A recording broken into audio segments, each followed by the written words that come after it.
This is the Dull Man's Podcast, the podcast for dull men and women who get excited about dull things.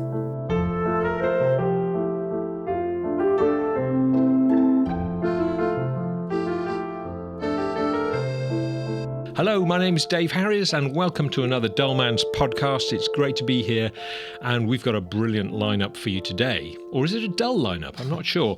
Before I let Faye and Deech introduce themselves, I want to introduce our very special new guest presenter, Katie Fforde. Yay. Hello, Katie. Welcome to the podcast. Katie is... Should I describe you as a romantic novelist, Katie? Yes, Would that be that's right? fine. Yes, I am a romantic novelist. And Katie is a very famous romantic novelist, a celebrated romantic novelist. I counted 43 books online. I don't know if that's accurate, but that's how many I counted.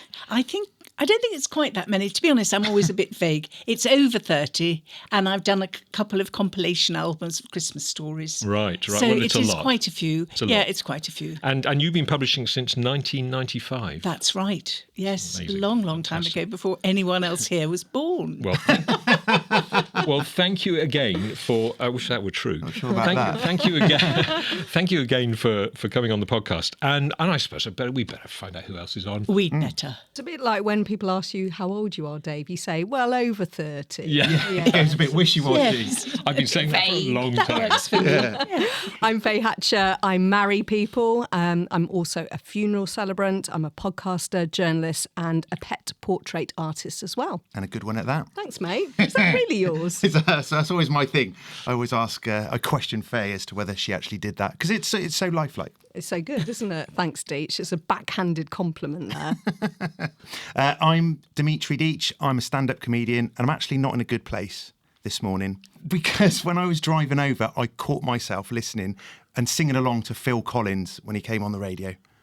So I think I'm now truly a dull man. Oh, there's nothing wrong with a bit of Phil Collins. I think Phil Collins is modern and up to date, and Yes, you know what the kids listen to. I think this is the older end of the table here, Katie. You and I. As Way, way. I just asked which song was it? Oh, now this is the thing. So it's the one which starts off da da da da da da da da da da da da da.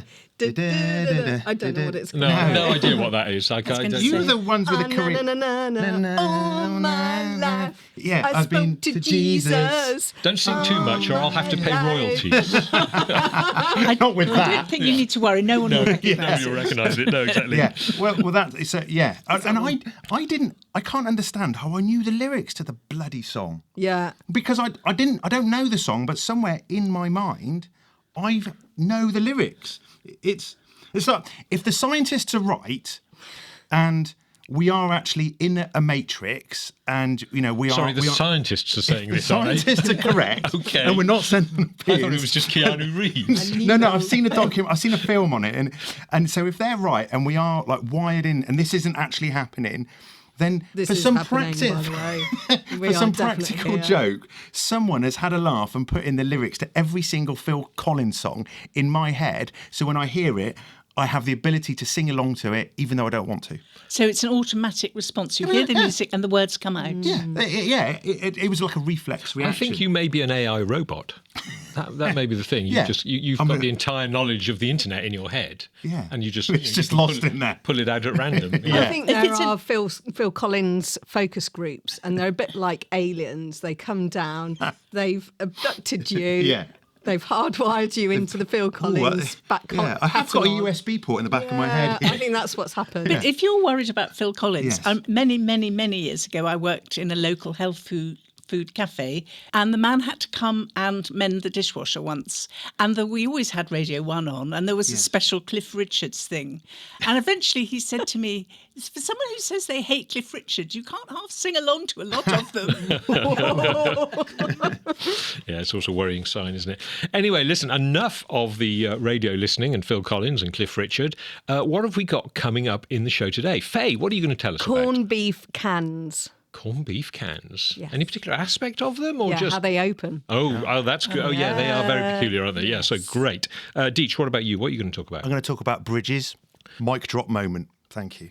And that's it, is it? Just bridges? Just bridges. That's quite a wide subject. It's quite a wide Depends span. how wide the river is. Well, really, that's doesn't it? very good, Katie, very good. Thank you I very knew it was a good idea getting you on the podcast. Yeah. And what are you going to tell us about, Katie? I'm going to talk about the mystery that I can't be creative until my desk is in such a terminal mess that once when I was tidying it, I found an entire teddy bear that I had no idea was there, no idea how it got there, no idea who ever gave me this teddy bear, but there was so much stuff on my desk, there it was buried. So you need an untidy desk for your inspiration. That's very interesting. We'll try and dig a bit deeper into that later.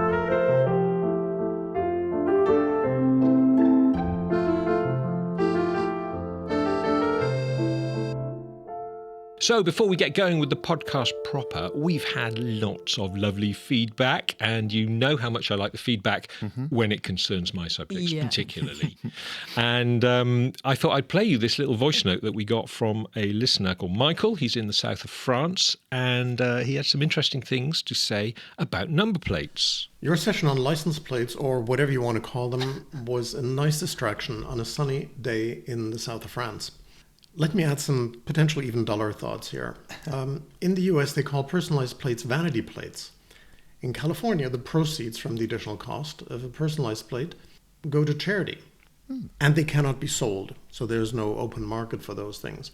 My dad once told me, now this might be fact or fiction, that the first personalized plates in New York was the number 4 and the letter Q. And the second one was the number 4, the letter Q, and the number 2. Now, this one is true. Driving down the freeway in Southern California in the early 80s, I once saw a Rolls Royce with a plate IVQ. So what did you think of that, folks? Do you, they seem to be allowed to get away with rude and suggestive vanity plates in the United States? 4Q.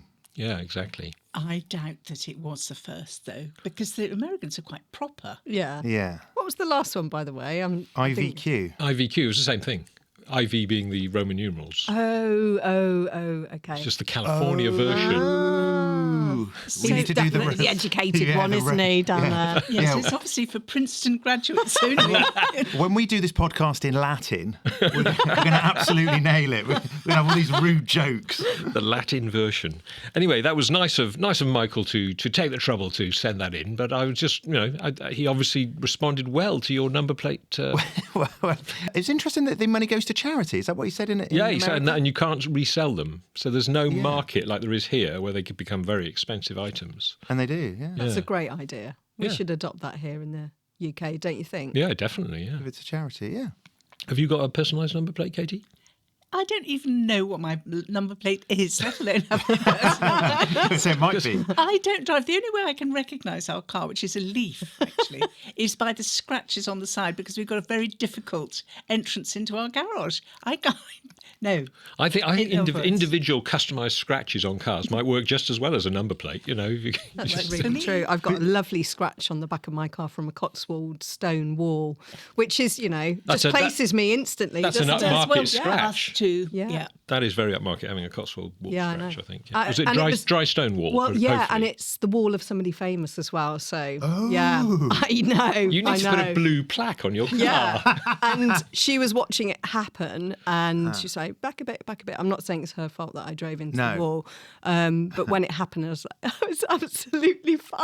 It's absolutely fine because it's your wall. Interviewing her at that time? Yeah, not not at the during same the time. reverse, I that mean, would be yeah, bad. that is Oh, okay. multi-skilling, but yeah, Yeah. I just interviewed her. Oh, well, although that could be a thing, an interview with a person whilst you try and reverse out of their drive. Yeah, it's too It's sort too of complicated. like the carpool. Yeah, with James Gordon. Yeah. Couple Yeah. karaoke. 3-point turn interview. Yes. I I'd was- be good at that. I wanted to do a classical music version of carpool karaoke.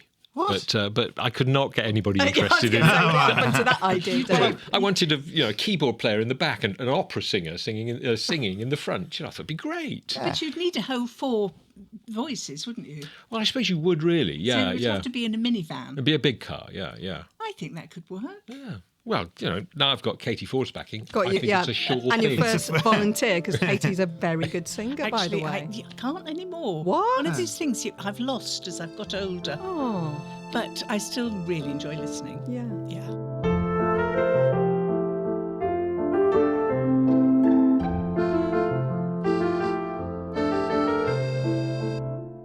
It's time now to hear the meat of the podcast from our presenters. So, Faye, I think we should start with corned beef cans. Nice link there into meat. meat. Totally corned accidental. beef. Yeah, wow. Just thrown together this show.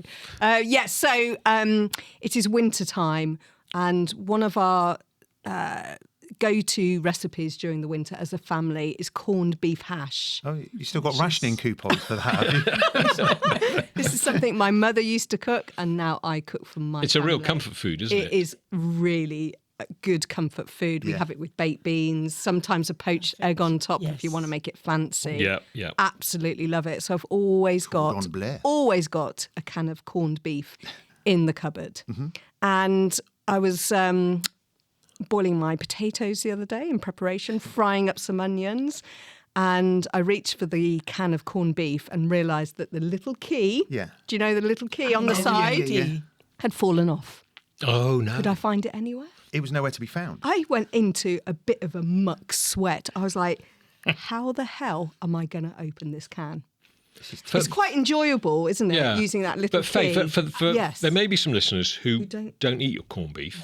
Hard to believe, I know. Yeah. So they may think, what's she on about? Yeah. What's the key on the can? So describe that for us. Okay, so the can is a really weird shape, and I don't even know what shape that is. It's sort of... Well, I'd say it's close to an oblong. It's almost It's a long cube. At one end, isn't it? Yeah, narrower one end than the other, and quite tall.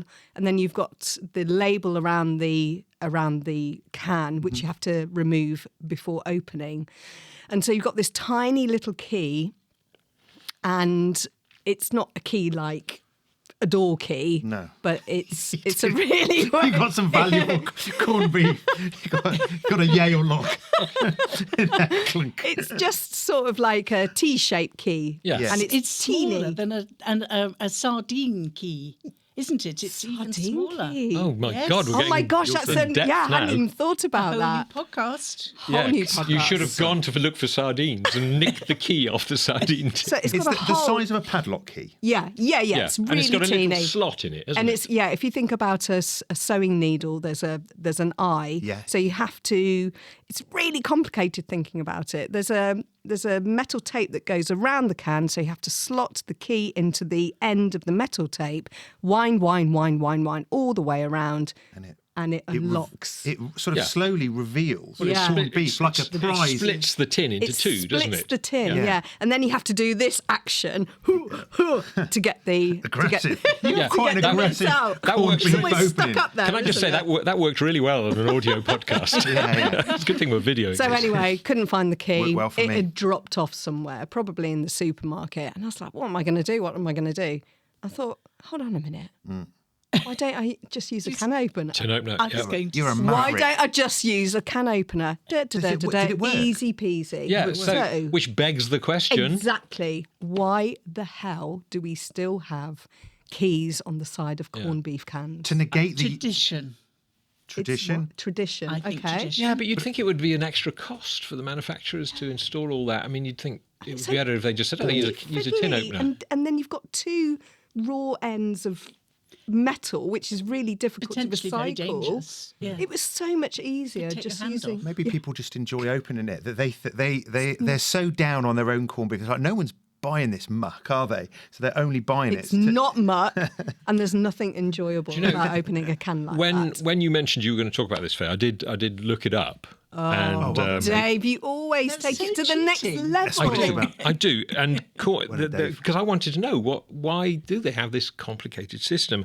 And apparently, originally it was done because the tin could withstand higher pressures than a standard tin. I don't know why that should be the What case. sort of pressure? Well, I don't know if the meat went Just bad the and stress of life. exploded or something. A bomb going off? No, I think if food goes bad, it can Job expand interviews. and that sort of thing. I wonder wonder if it's something to do with it travelled a long way from Fray Bentos, which only when I married a sailor did I discover is a place and not a brand. Yes, it's You see, you didn't know either. South America. Yes. Yeah, And they used to carry a lot of corned beef. Married a sailor, that's what happens. I know. Well, exactly. You learn all sorts of things. But did you know? But you know the ring pull that you get on modern tins? Yes. That sort of saves you using the tin. And again, Yes. I can't see why they couldn't put that on a corned beef tin. But that was invented in 1962, believe it or not. The ring Okay. pull. I mean, it was obviously used for drinks for years before it came onto Yeah, food. it's Do you think things. that's a long time ago or not very long ago? Well, it was, I mean, in your lifetime. Yeah, thanks, Faye. I think Katie since and I remember just it well. Yesterday, just Do you yesterday. remember the day when it was on Tomorrow's World? But so sorry, Faye. Anyway, I completely Yeah, but interrupted why are your we flow. still using the key? That is I don't know. really. But there are YouTube question. videos on these tins. On YouTube? On YouTube, yes. But on how to open these tins if you haven't got the key. Really? Yeah. There are YouTube videos about, how to open corned beef if you've lost the key. And so, I'm assuming you've also lost your tin opener. Well, actually, and no. your 'Cause mind. the solution is on the YouTube video is a tin opener. Oh, right. It's pretty obvious, isn't it? That, Gosh, that is... I could have made that video well, why didn't you, Katie? because I didn't think anyone would care. Yeah, it's got millions of hits. Yeah. Opening a tin with Katie Fforde. Yes. Look, I've got a Episode can 1. opener. next week, sardine tin. Yeah, you could do it all very sort of Nigella Lawson. Yeah. Yes. Stick the tin opener. You can feel it piercing the metal. This isn't Then just you a tin rotate opener. your wrist gently at first. Yeah, do Marks and Spencers do corned beef? Because I knew what you just said there, They'll Katie, do very posh corned This isn't beef. just corned Yeah, it'll beef. be This luxury. is Marks and corned beef. Spencers. Yeah, it'd be like corned beef. Angus cow. Yeah, something like that. yeah, Angus yeah, beef. Yeah. When I lived in Chicago, there was a diner just down the road from where we lived. Fantastic little corner diner, classic American diner. And they did the best corned beef hash in there. And they did put the egg on top. And it was my absolute favourite thing. You go in there, have your corned beef hash, unlimited coffee, because that's the American diner. Did Yes. they call it corned beef hash? Because my husband calls it cowboy food. No, they called it corned beef hash. Yeah, okay, that's definitely. really interesting. And, I don't know why he calls it yeah, cowboy food. and it was lovely. And I hadn't really eaten it much before then, but so oddly enough, going to America, the corned beef hash became a thing for me.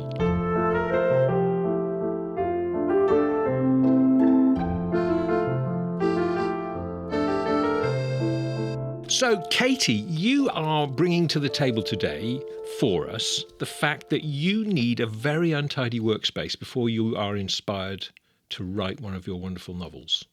Yes, this is something about myself which mystifies me.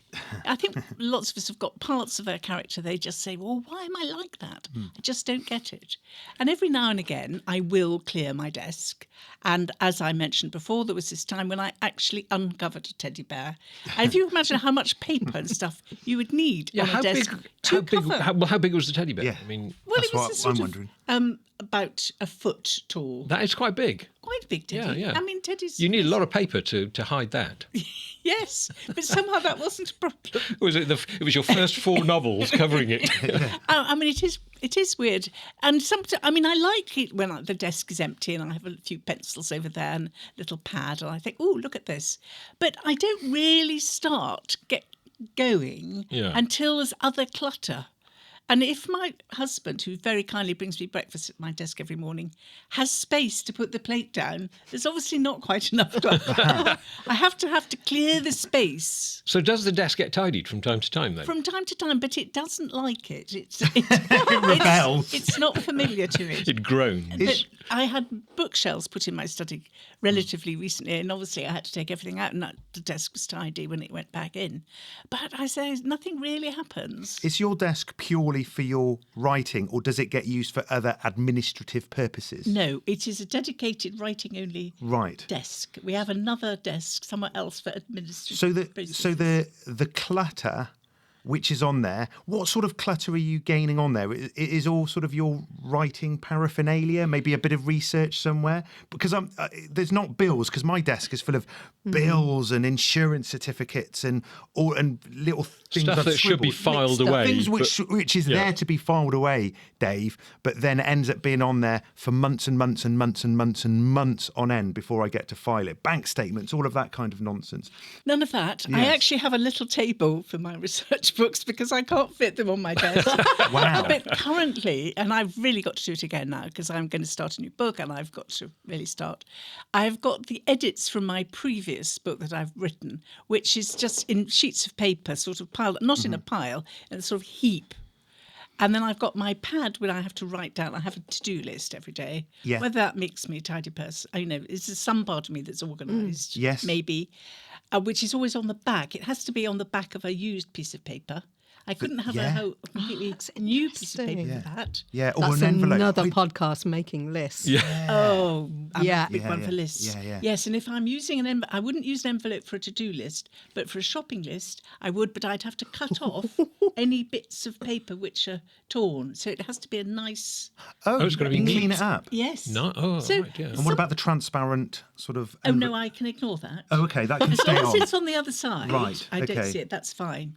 But why am I so anal about having to cut off the edges of an envelope But to not write a about your shopping list in it? workspace. But not about my workspace. This is really interesting. My husband writes, and he's a very creative person, and he cannot write if there's clutter around, even clutter in the opposite. house. That makes And perfect it's the sense. opposite of me because I can work regardless of what the house looks like and chaos around me.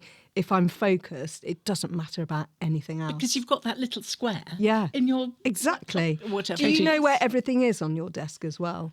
Well, not if it's Teddy. But I did, Apart from that, but you're... If I just sort of, because I want to kind of paint a picture for me and for our listeners. Well, first of all, are you handwriting, or is there a computer on this desk as well? straight onto the computer. Straight onto the computer, I've got okay. rubbish handwriting. Oh, I do handwrite my to-do Okay, list. so there's a computer taking up some of this desk. Yes, well, it's a laptop. I don't Okay. have room on my desk for a whole computer. So, and then you've obviously you're printing out stuff and things like that. Print out very much, to be honest. But that paper that you just talked about that hid the teddy bear, and I mean that Yes. paper must be generated from somewhere. Well, yes, it was probably edits from something, or maybe copy edits, some process. I can't now remember because I was just fairly horrified to find this teddy bear. I mean, obviously it's a benign thing. It could have been a mouldy sandwich. Yeah, that but would have it been was, worse, wouldn't it? A teddy bear, which quite bulky. Yeah. And now, as I say, my desk is completely full of stuff. And do you really think that if you were forced to work at a tidy desk, if somebody just sat you down with your laptop and said, right, do me some writing, Katie, you would literally have to go and find some mess to make on the table? Artificial mess. Well, I would start. I don't deliberately make it messy. It just happens. But I would start and I'd be fine. But as the mess grew around me, I would relax more into it. I think the empty desk makes me feel a bit anxious. Well, I think what you've just said there, I think that's the key thing. You relax because the tidy desk you said made you feel anxious. I think it does. Whilst with Faye's husband, the mess makes him feel anxious, Yes, I assume. that's right. So the actual end result is exactly the same. It's what puts you in that comfort zone. I'm wondering, if, in marketing terms, whether furniture places, which we talked about in a previous podcast, like IKEA and places like that, they should market desks as untidy. For people like yourselves, Katie, who need that. They could, because they all show that when they all show a picture of a desk or in an office, in a study, it's all spotless. It's absolutely perfect. The messy desk is aspirational. Exactly. Yeah. Exactly. If they just chucked a load of stuff on it and great took a idea. photo. I'm not sure that there are that many people who work in such utter chaos. Well, you are unique. That's true. That's Well, you true. could have, when you look to buy something, say if you're buying a car, you press a button, you're on the computer and you press a button and it changes the colour of the car. So you can get an idea. You could have that with the desk, the IKEA desk, so it looks all sort of pristine and a few nice, a coffee cup there and a nice sort of pot of pencils, a bunch of flowers and all of that. But you can also click on the link at a different stage of messiness so you can see what it would be like, more and more chaos on the desk. That is a good idea. It is a good idea, That yeah. idea I like a lot. Yeah.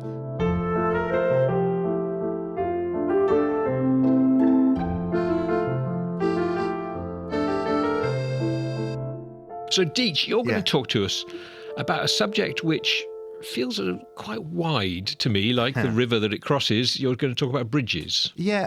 Whenever I go travelling, sometimes you go to a city, and I think that bridges are usually one of the most important things. Well, they usually are the most important thing to a city, but I think that a bridge is very iconic to a city, sometimes more so than a building. I've been to Prague. Is it the Charles Bridge there? It's beautiful. It's stunning. I've been to Sydney in Australia, and the Sydney Bridge is beautiful. I've been to New York. Brooklyn Bridge is amazing. I like to find out about the history of these bridges because a lot of them were built maybe about 150 years ago, and they were incredible feats of engineering. And the one I'd like to speak about today is Tower Bridge in London, because that's my favourite bridge. I think it's a stunning bridge, because it's not just a bridge, it's a drawbridge. There's a technical term for that, isn't there, Deech? Yes, it's a bascule bridge. So tell us about the Tower Bridge bascule thing. Built in 1886, took about 4 or 5 years to build. There were 50 designs, which if you go to Tower Bridge, they still have some of those designs and plans actually in there to look at. There were, on average, 432 men working on the bridge every single day, which is an incredible amount of hustle and bustle. And at the end, everyone who had been involved in building that bridge, by which time was about 1,200, were invited to a party with their wives to celebrate. In one of the towers, presumably. It was there as to sort of whereabouts there. It was a very big event, the opening of Tower Bridge. At that time, it was quite a. And you can go around it now, can't you? There are tours. And it's a venue. I mean, I think you can hire your venue. I think you're right. When it was built, there were 10 people lost their lives in the building of that bridge, which is actually low. At the time, that was considered a very low amount of deaths in a construction of that. For example, Brooklyn Bridge, there were 20 deaths, twice that amount. And that was built just before, so around about the same sort of time. And most of the deaths occurred not necessarily by sort of falling, but the actual sort of submerging the underwater bits that they go to, because they didn't have the equipment that we have now. The chief engineer on the building of the bridge was Henry Brunel's son, so he was key.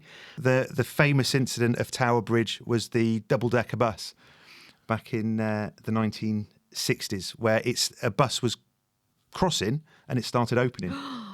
Like a James Bond it was movie, exactly. and then and did the bus driver just keep going? Anyway, he did. Woo! Because he had no choice. Because if he'd stopped, what would have happened? Yeah, people would have. He'd have gone backwards. Well, yeah, and people wouldn't have got to their bus stop on time, so he would have been sacked. So so cool. He actually leapt over. It went over. He had to put his foot down and go over. Oh my gosh! Which it did that, and he was given an award and given £10. And a job on Top Gear. He changed his name to Evil Knievel. Yeah. Yes. But of all the vehicles to be in that situation, the one you don't want to be in is a double-decker London bus. I wouldn't have thought route masters are known for their acceleration, Yeah, exactly. Definitely not. I'm really surprised it's so modern. I thought it was much more ancient, Tower Bridge. No, yeah, 80. It's made to look ancient. And was there anything there before? Was there a bridge, then they put this other one in? No, they couldn't have had a bridge there because it's downriver, where a lot of the sort of larger vessels are. The boats wouldn't have been able to get underneath, you see. That's obviously the important thing. Right. So it allowed them to come further upstream. Exactly that, because it's always the lowest point of a river that is like an important crossing point. So it was only the engineering at that time which allowed them to have a bridge over the river. Because you pretty much had the population of sort of Manchester and the population of Liverpool on either side of the river at that point, because it was so hustling and bustling that you needed this river crossing because the other bridges were getting burdened, and it was that engineering which allowed them to do so. I saw an old photograph of the building of it, and I was very surprised I don't know why, but I was very surprised to see that it's steel. The skeleton of the bridge is steel. Yeah. Because somehow it looks, as you say, it looks old-fashioned. Yes, it does look looks like the Tower of London, which it sits next to, which is obviously intentional. And but it's a steel construction, girders and things underneath, and then they put the stonework on top. Yeah. But that gives it strength. Steel is revolutionary for building bridges because it's actually a lot lighter than stone and granite and all the things that they used to, have same to with use. why we have skyscrapers. Because they're steel. Yeah, because you couldn't get high enough with blocks and bricks and things like that, because it would be too heavy. I don't like going over bridges. I'm actually much better than I was, but I always used to really hate it. And I think it's practice, because now I've got children who live the other side of the Severn. I go over it a lot more. I once, as a teenager, I suppose, I was in London, and we had to walk over a bridge, which his name has now gone from me. But because it was very rainy, it looked as if there was no hand. There was nothing to stop you falling in. And I found the whole thing so traumatising. It's just taken. Did your knees go a little bit wobbly? Yes. Yeah. But I'm much better than I was.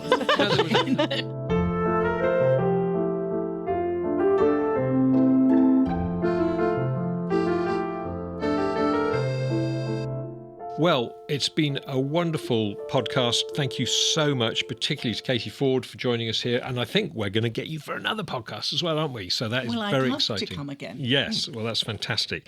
Thank you from Faye Hatcher. Thank you, Dave. Thank you for being the man twiddling the knobs today. 'Cause that's really all you do, isn't it? It is all I do. Yeah. It's the only thing I'm good for. And I'm Phil Collins' right-hand man. I'm Demitris Deech. Thank you for listening. And don't forget to share and like and keep listening.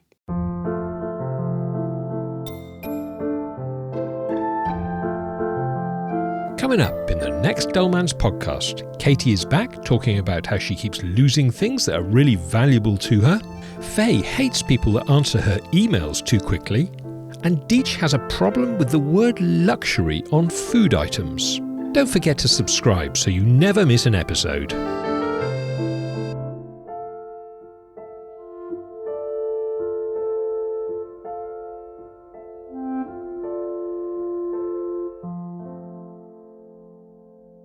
I think it's interesting because I would probably quite have enjoyed dividing the Lego up into the different colours.